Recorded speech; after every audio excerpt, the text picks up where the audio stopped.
కన్న తండ్రులే కాలయముళ్ళయ్యారు. కడుపారా కన్న సంతానాన్ని కాటికి పంపారు. మానసిక వికలాంగుని పెంచలేక ఓ తండ్రి కాలితో గొంతు నిలివి చంపితే ఆడపిల్లంటేనే ఇష్టం లేని మరో తండ్రి తలగడతో చిన్నారి పీక నొక్కేశాడు.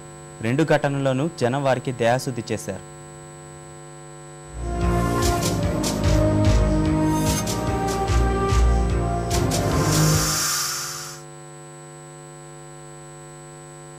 కడప యానాది కాలనీకి చెందిన బయన్న జయమ్మల పెద్ద కొడుకు రామాంజనేయులు పుట్టుకతోనే మానసిక వికలాంగుడు.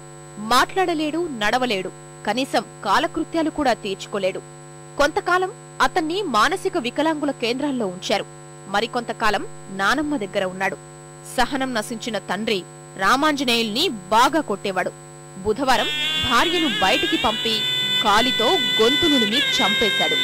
శవాన్ని తాళ్లతో కట్టి గుట్టు చప్పుడు కాకుండా సంచిలో తీసుకెళ్లేందుకు యత్నించాడు. విషయాన్ని కనిపెట్టిన స్థానికులు బయన్నను కట్టేసి కొట్టి పోలీసులకు అప్పగించారు.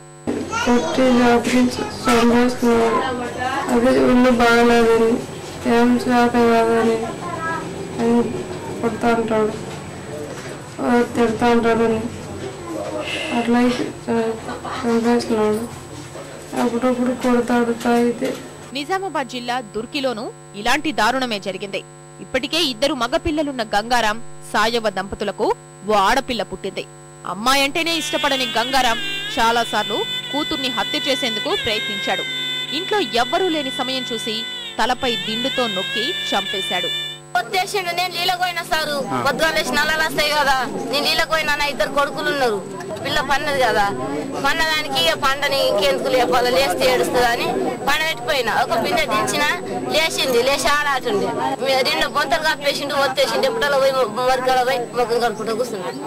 నేను బుజ్జి బుజ్జి అని లేపుల కంటే ఏం లేదు. మా చెల్లెలు పొద్ద వండ పెట్టిండు, తొక్కిండు. ఇంకా చేసిన పక్క మీద వండ పెట్టి మా తర్వాత లంకల వండ పెట్టి నోట్ల పేదలకు రక్తం వెళ్ళిన ముక్కులకి ఇట్లా అవి రక్తం ఉండే మా చెల్లెని చంపేసిండు. ఉక్కున్నాడు, ఇంకా మంచిగా చంపలే తప్పలే అని అడుగుతున్నాడు. గ్రామస్తులు గంగారాంను చెట్టుకు కట్టేసి చితక బాదేసరికి అసలు నిజం ఒప్పుకున్నాడు. అరే నా భార్య నువ్వు చంపినావని చంపిన